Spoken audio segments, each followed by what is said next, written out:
पिछले वीडियो में मैं आपसे बात किया था कि कैंडल क्या होता है और कैसे इसका यूज़ किया जाता है ब्रेकआउट पे। अभी मैं बात करूँगा वन बाय वन सारे कैंडल स्टिक पैटर्न्स की। सो तीन तरह के कैंडल स्टिक पैटर्न होते हैं: single candle candle stick patterns, dual candle stick pattern and triple candle stick pattern.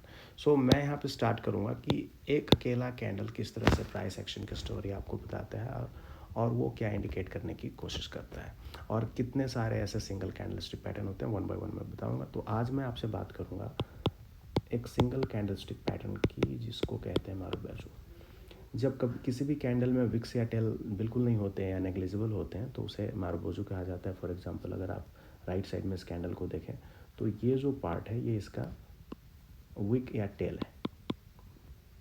इसको टेल कह सकते हो या आप विक कह सकते हो, तो चलो मैं विक कह लेता हूँ मेरे वीडियोस में। और ये हो गया आपका कैंडल का रियल बॉडी। तो अभी लेफ्ट साइड में आ जाइए। ये कुछ ऐसे कैंडल्स हैं जिनमें नेग्लिजिबल विक्स हैं। जैसे आप ये वाले कैंडल को देख लो, या फिर ये वाला देखो, या फिर आप इसे देख लो। ये तीनों के तीनों मारुबोजू कैंडल है। ये बुलिश मारुबोजू कैंडल है, जो कि इंडिकेट करता है कि बायर्स ने पूरी तरह से मार्केट का कंट्रोल रखा इस पूरे पीरियड में। तो हम लोग 30 मिनट में हैं, तो ये पूरे 30 मिनट में बायर्स का कंट्रोल था। लेकिन इस बुलिश मारुबोजू बनने के बाद भी ये मार्केट को यहाँ से ऊपर की ओर प्रोपेल नहीं कर पाया। सिमिलरली ये बेयरिश वाला मार्केट को नीचे नहीं भेज पाया। उसके बाद मार्केट छोटे कैंडल बना रहा था, लेकिन इसके बाद ये सिग्निफिकेंट बड़ा मारुबोजू बेयरिश कैंडल बना, लेकिन ये भी मार्केट को नीचे नहीं भेज पाया। इसीलिए ये जानना ज़रूरी है कि किस टाइम फ्रेम पे कैंडल पैटर्न ज़्यादा एक्यूरेटली काम करते हैं। जैसा कि मैंने सबसे पहले वीडियो में ही कहा था, जिसमें मैंने बताया था कि मेरी टेक्निकल एनालिसिस एजुकेशन में इंपॉर्टेंट क्या है, तो ये चीज़ फिगर आउट करना है। अच्छा, दूसरी बात ये है कि पहली बात तो ये हुई कि टाइम फ्रेम जिस पे कैंडल पैटर्न सही से काम करते हैं, और हर पेयर का सेम नहीं होगा। ऐसा नहीं कि अगर यूएसडी कैट के ये वाले टाइम फ्रेम पे कैंडल पैटर्न सही से काम कर रहे हैं तो यूरो यूएसडी पे भी उसी टाइम फ्रेम पे कैंडल पैटर्न ज़्यादा एक्यूरेटली काम करेंगे, ऐसा नहीं है। तो हर पेयर का अपना एक अलग मैकेनिज़्म होता है, क्योंकि उसके पीछे अलग कंट्री होती है, अलग इकोनॉमी होती है, और अलग वॉलेटिलिटी, अलग ट्रेडिंग वॉल्यूम्स मार्केट में आते हैं। एनीवे, तो ये जानना ज़रूरी है हर एक करेंसी पेयर का किस टाइम फ्रेम पे कैंडल पैटर्न सही काम करेंगे। इसलिए मैंने यहाँ पे दिखाया कि ये तीनों मारुबोजू यहाँ पे फेल कर गए।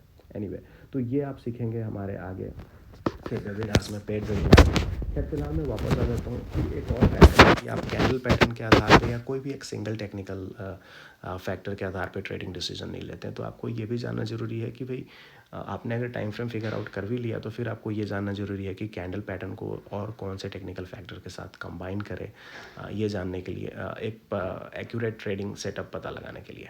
ऑलराइट, तो मैं आपको यहाँ पे एक एग्जांपल दे देता हूँ कि यहाँ पे मैं इसको कंबाइन करूँगा एक दूसरे टेक्निकल फैक्टर के साथ, जो आपको बताएगा कि ये क्यों ये तीन के तीन कैंडल पैटर्न यहाँ पे क्यों फेल कर गए। तो मैं आपको लेके चलता हूँ 4 आवर टाइम फ्रेम पे, रियल चार्ट पे यूएसडी कैट के। तो ये आ जाइए 4 आवर टाइम फ्रेम पे। पिछली वीडियो में आपको ये याद होगा कि मैं ब्रेकआउट समझा रहा था, और 4 आवर टाइम फ्रेम पे मैंने कहा था कि एवरेज ट्रू रेंज के हिसाब से एवरेज कैंडल साइज 30 का आ रहा है, यानी कि 30 पिप से ज़्यादा बड़ा कैंडल इसे ब्रेक करना चाहिए। तो यहाँ पे आप देखोगे राइट साइड में आ जाओ, ये जो कैंडल जो ब्रेक किया है ये 30 पिप से ज़्यादा है, ये 50 पिप्स के आसपास है। तो चूंकि ये अपसाइड यानी कि बुलिश ब्रेकआउट हो चुका था, तो प्राइस ऊपर जाना तय था। एटलीस्ट टेक्निकल एनालिसिस अगर फेल नहीं करे तो सिंपल सी बात है कि बुलिश ब्रेकआउट हुआ है तो प्राइस ऊपर जाएगा। तो अगर ये बुलिश था, इसी चीज़ को अभी हाफ एन आवर पे आ जाओ, तो यहाँ पे ये ब्रेकआउट हुआ था। उसके बाद फिर ये बुलिश कैंडल बना, लेकिन यहाँ पे ये सक्सीड नहीं किया। क्यों? क्योंकि मोस्ट केसेस में क्या होता है, ब्रेकआउट के बाद प्राइस वापस रिटर्न करता है ब्रेकिंग प्राइस लेवल पे, या तो फिर जिस ट्रेंड लाइन को ब्रेक किया है उस ट्रेंड लाइन को वापस आके टच करता है। तो यहाँ पे 2 बार सेम फिनोमेना हुआ है कि वो वापस आके यहाँ पे ट्रेंड लाइन को टच किया, यहाँ पे ट्रेंड लाइन से थोड़ा और भी नीचे आया, ब्रेकिंग प्राइस लेवल के आसपास तक आया।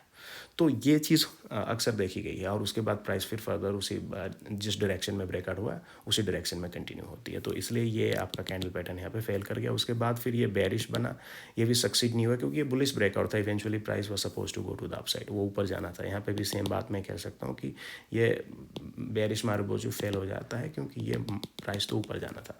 तो ये इससे आपको एक फैक्टर समझ में आता है कि इस फैक्टर को अगर आप कंबाइन करते तो आज आप उस बेरिश मारुबोजू पे एटलीस्ट ट्रेडिंग डिसीजन नहीं लेते। तो आपका आ, तो यहाँ पे आपको ये समझ में आता है कि एक बड़े टाइम फ्रेम का, जैसे 4 आवर टाइम फ्रेम का chart setup half an hour time frame के कैंडल्स के द्वारा बनाए गए सेटअप को इनवैलिडेट कर सकता है। इस तरह की बहुत सारी चीज़ें आपको आगे समझ में आएगी, लेकिन अगर आप सभी चीज़ों को समझ के कंबाइन करना सीखना चाहते हैं तो उसके लिए आपको ज्वाइन करना होगा डेफिनेटली मेरा पेड वेबिनार, जहाँ पे 20 स्टूडेंट्स मैं मैक्स अलाउ करता हूँ। 60 मिनट का सेशन होता है, यानी कि हर एक पर्सन को एटलीस्ट 3 मिनट का टाइम मिलता है क्वेश्चन पूछने का। लेकिन ऐसा ज़रूरी नहीं है कि 3 मिनट में ही आंसर उनको मिल जाए। अगर ज़रूरत पड़ती है एक्सटेंड करने की तो मैं 60 मिनट से आगे भी एक्सटेंड करता हूँ। आप पूरे वीक सेल्फ स्टडी कर लो, ये वीडियो देख के खुद से आप एनालिसिस करके ट्रेड कर लो, लेकिन उसके जर्नल लिख के आप हमारे लाइव वेबिनार में आ जाओ, जहाँ पे आप मेरे साथ डायरेक्टली इंटरेक्ट करो, पूछो कि आपने मिस्टेक करी है, और वहाँ पे आप सीखोगे फिर कैसे आप कंबाइन करके अपनी स्ट्रेटजी बना सकते हो। और उसके लिए आपको पे करना होता है सिर्फ $100 पर मंथ। और ये भी उन लोगों के लिए है जिनका अकाउंट किसी अदर ब्रोकर में है। अगर आपने हमारे पार्टनर ब्रोकर में $1000 का अकाउंट ओपन करके वहाँ पे ट्रेडिंग करना शुरू किया है तो ये $100 भी आपको पे करने की ज़रूरत नहीं है। तो अभी इस वीडियो में इतना ही, और फिर मैं आपको इसके आगे मैरोबोजो के आगे नेक्स्ट कैंडल पैटर्न बताऊँगा अगले वीडियो में। तो इस वीडियो आपने 2 चीज़ें सीखी, एक तो मैरोबोजो क्या होता है, दूसरा आपने सीखा कि किस तरह से एक बड़े टाइम फ्रेम का चार्ट सेटअप छोटे टाइम फ्रेम के कैंडल को इनवैलिडेट कर सकता है। और साथ ही साथ आपने फिर से याद किया इम्पोर्टेंस की, टाइम फ्रेम जानना ज़रूरी क्यों है, किस टाइम फ्रेम पे आखिर कैंडल सक्सीड होगा। तो ये मैंने यहाँ पे डिस्क्लोज़ नहीं किया है, ऑब्वियसली कुछ चीज़ें मैं इस वेबिनार में ही समझाता हूँ। एनीवे, तो दैट्स ऑल, थैंक यू।